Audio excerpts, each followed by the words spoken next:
Isang babae ang naligo kasama ang 3 years old nitong anak. Habang sila ay naliligo, ay biglang nagtanong ang bata, "Mama, ano po yung dalawang bilog sa dibdib nyo?"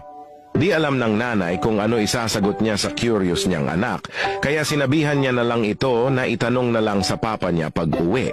Kinagabihan, habang naghahapunan, ay biglang may naalala ang bata at agad na nagtanong, "Papa, ano po tawag dun sa dalawang bilog sa dibdib ni Mama?" "Dalawang bilog?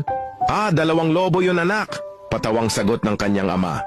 "Pag namatay na mama mo, iboblow natin yung lobo na yon tas lilipad na siya papuntang heaven."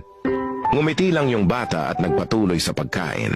Kinabukasan, pagka-uwi ng ama ay agad siyang sinalubong ng anak niyang umiiyak. "Papa, patay na po si Mama." Nagulat ang kanyang ama at agad na nagtanong, "Ha? Bakit? Anong nangyari?" Sumagot naman ang bata ng, "Nakita ko po kanina si Uncle John. Binoblow po ang lobo ni Mama. Tapos po si Mama po pumuputi na po ang mata niya. Tapos po tumataas na po mga paa niya. Tapos po sumisigaw po siya ng malakas. Oh Diyos ko! Malapit na ako!"